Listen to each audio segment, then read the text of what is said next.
Section 1. In this section, you will hear a conversation between a woman and the librarian. Now you have some time to look at questions 1 to 6.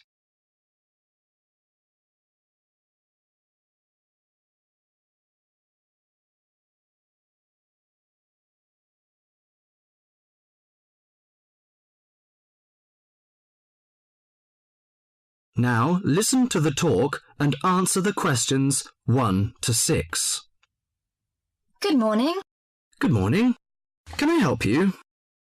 Yes, I'd like to join the library. We're new to the district, you see. Certainly.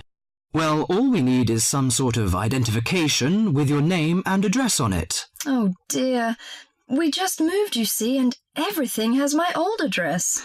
A driving license, perhaps? No, I don't drive. Your husband's would do. Yes, but his license will still have the old address on it. Perhaps you have a letter addressed to you at your new house. No, I'm afraid not. We've only been there a few days, you see, and no one's written to us yet. What about your bank book? That's just the same. Oh dear, and I did want to get some books out this weekend. We're going on holiday to relax after the move, you see, and I wanted to take something with me to read. Well, I'm sorry, but we can't possibly issue tickets without some form of identification. What about your passport? What? Oh, yes, how silly of me. I've just got a new one, and it does have our new address. I've just been to book our air ticket, so I have it on me. Well, that's all right. Your ticket will be ready soon. OK, how many books am I allowed to take out? You can take 4 books out at a time, and you can also get 2 tickets to take out 3 magazines or periodicals. Newspapers, I'm afraid, can't be taken out. Oh, that's fine. Do you have a record library? Some libraries do, I know. Yes, we do. You have to pay a deposit of $5 in case you damage them, but that entitles you to take out 2 records at a time. That's good. Could you show me where your history and biography sections are, please? Yes, just over there to your right. If there's any particular book you want, you can look it up in the catalogue, which you'll find just around the corner. You can also find a touchscreen information service on level 2. Thank you. Oh, and how long am I allowed to keep the books for? Well, the normal loan period is 3 weeks, with 2 weeks extension. Oh dear. We're going away for 4 weeks. Can I renew them now? I'm afraid not. You must do that at the end of 3 weeks. I see. Thank you very much.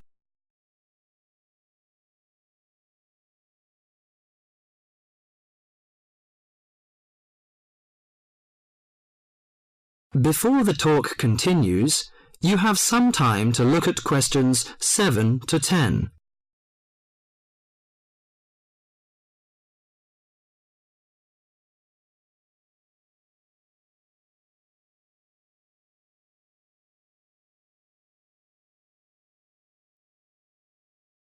Now listen to the talk and answer the questions 7 to 10.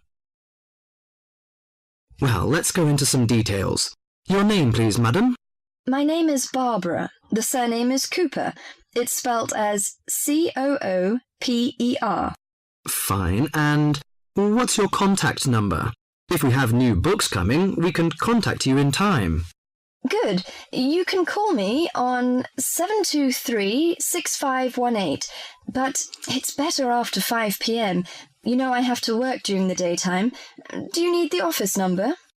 I don't think so. It's enough. Could you tell me the address? I lived in King Road, but of course you need my new address. It's 25 St. Mary Road, Hanwell. That's Hanwell. Is that right? Yes. Do you need the passport number? I just brought it with me. Here you are. Yes, thank you. The number of your passport is G5798-0942. OK, and your ticket is ready. The number is M930123. Thank you. Could I take a look around and check out some books? Of course, as you like. That is the end of section 1.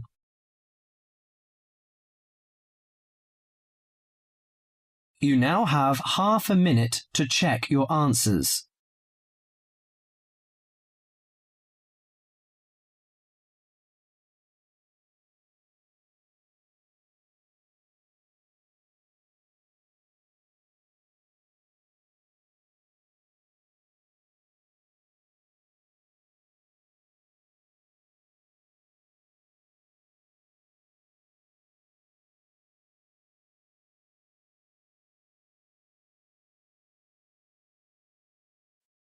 Section 2.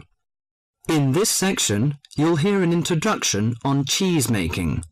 You have half a minute to read the questions 11 to 20 first.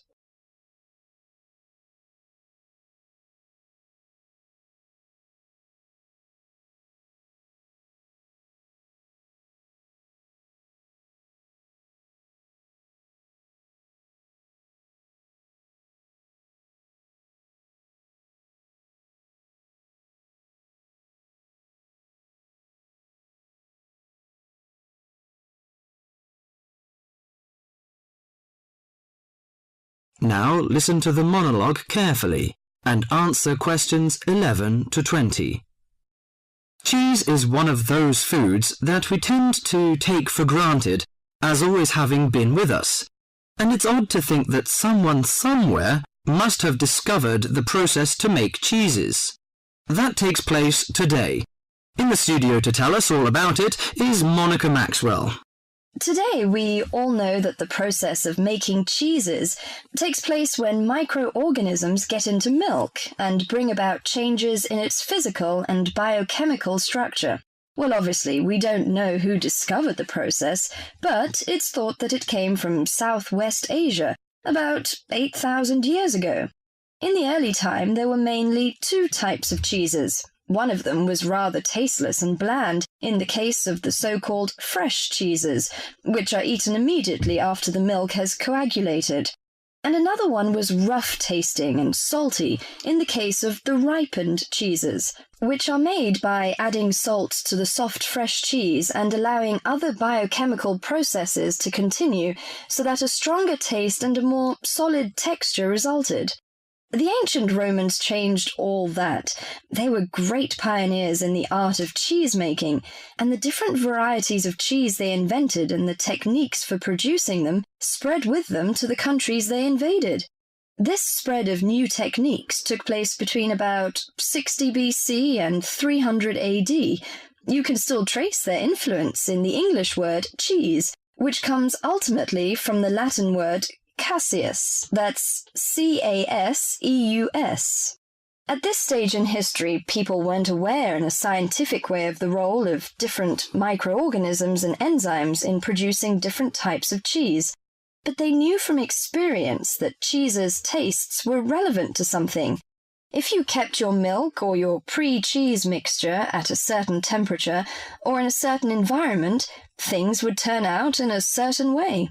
In the 19th century, with the increasing knowledge about microorganism, there came the next great step forward in cheese-making.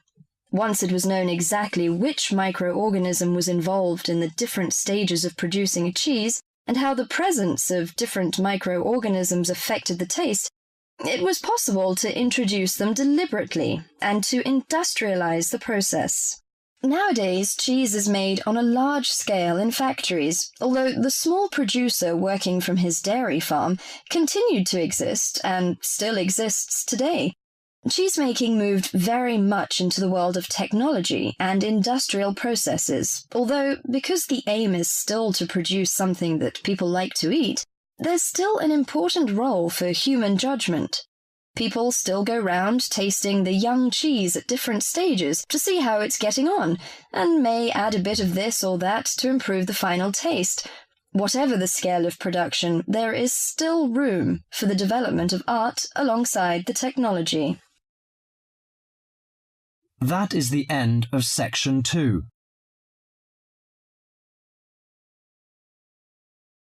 You now have half a minute to check your answers.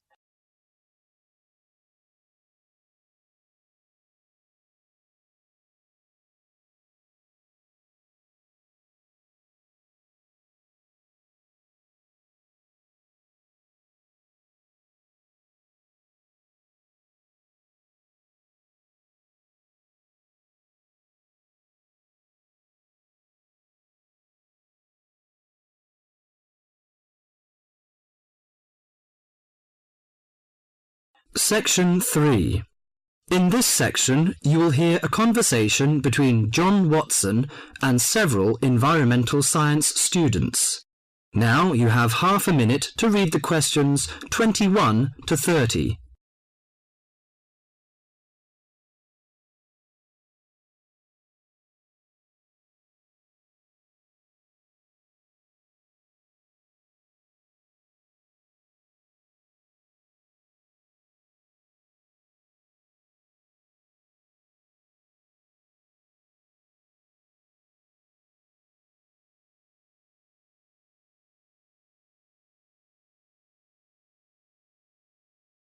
Now listen to the conversation and answer questions 21 to 30. Good morning, everyone. I'd like to introduce our guest to you, John Watson. We're delighted to have John with us today to share his views on conservation. As environmental science students, I know you'll have a lot of questions. So let's kick off by asking him to tell us how he got involved in the environmental movement. Thank you, Deborah. It's nice to be here.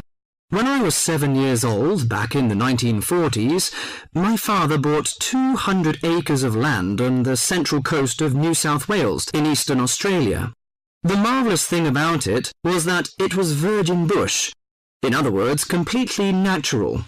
But this kind of country doesn't exist anymore. Oh, what do you mean by that? Well, let me explain. We went to live there when I was 10. When I was 12, the foxes and cats appeared, and by the time I was 14, there were no native animals left. You mean that within 4 years, all the native animals had gone? That's exactly what I mean. But it took a while for people to realise what was going on. So you're saying that it was the cat and the fox that killed off the native animals? Absolutely right. But back in the 1970s, people didn't realise it.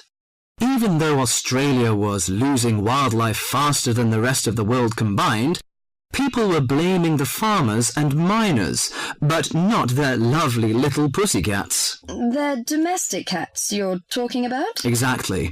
And what's more, they didn't want to know. Can you tell us how you set about proving your theory that it was feral cats and foxes which were killing native animals? Well, I moved to South Australia specifically to set up a wildlife sanctuary there. Why South Australia in particular?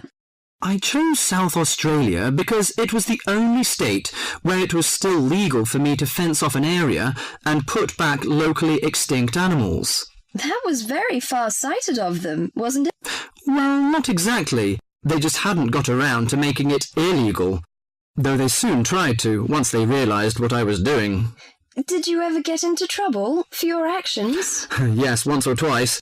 In 1976, they put me in jail for cutting down some pine trees to allow me to build a fence to keep out the cats and foxes. How did you get out of that situation? Well, I signed an agreement saying that I wouldn't go on building the sanctuary, but then I just kept on building it. That was very brave of you. Well, I figured that I had signed under duress, so I didn't feel bound by it. The sanctuary was completed in 1983 and opened to the public in 1985, and within a year it was overrun with native animals. There are other ways of protecting endangered animals, though, aren't there? You can raise public awareness through research and educational programs. Well, I don't have much time for that.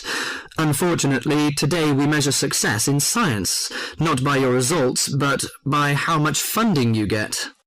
What you've done is obviously admirable. But don't you think there's an argument for letting nature take its course? I mean, don't you think cats and foxes have a right to live too? Well, no, not really. They were introduced to this country, but they don't belong here. But aren't you trying to turn back the clock? These other animals are here now. What is so important to you about native species that justifies killing any number of alien ones? I believe that evolution gave us a paradise, and that we will lose everything unless we understand the need for balance. But really, at the end of the day, it's just a belief. It's just a feeling. That is the end of section 3.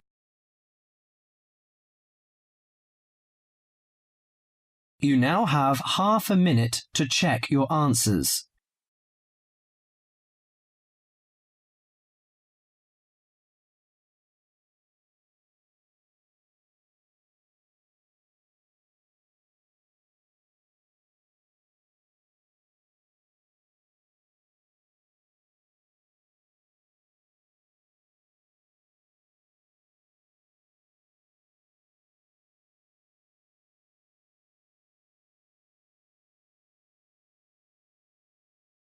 Section 4.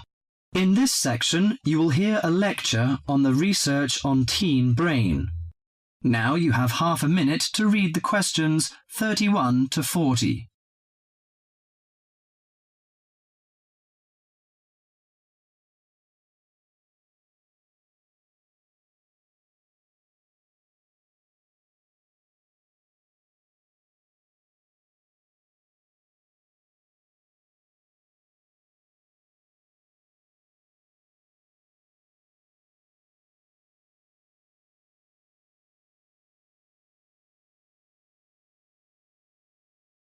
Now listen to the lecture and answer questions 31 to 40.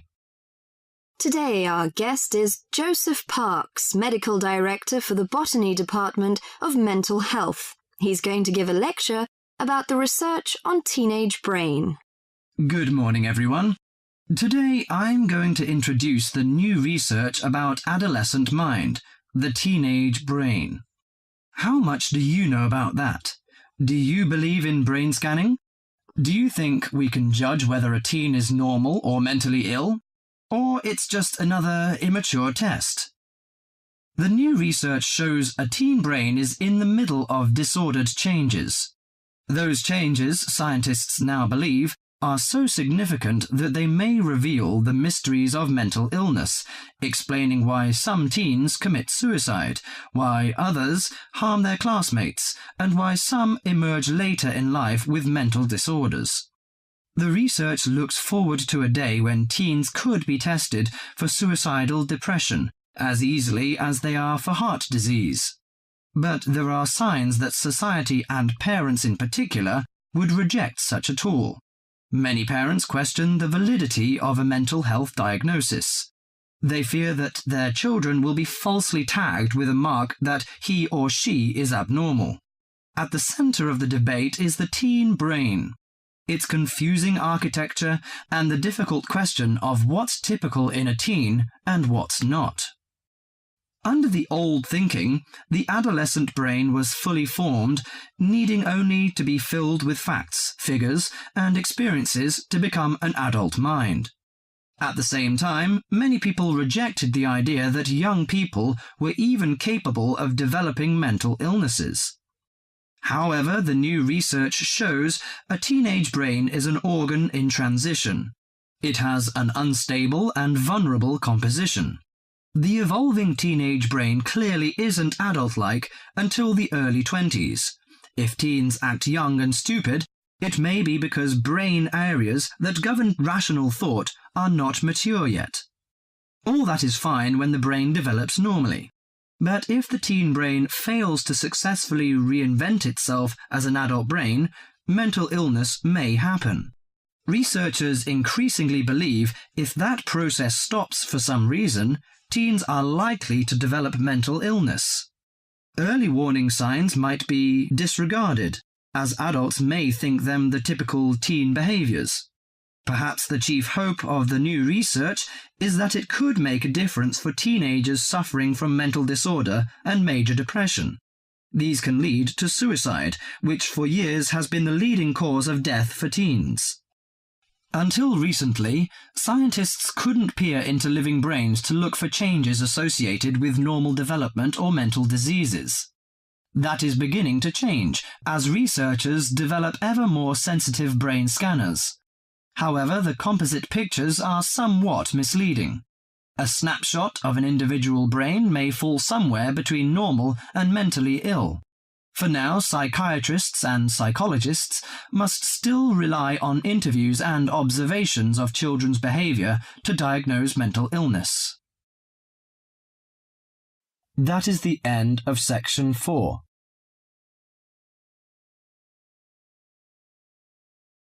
You now have half a minute to check your answers.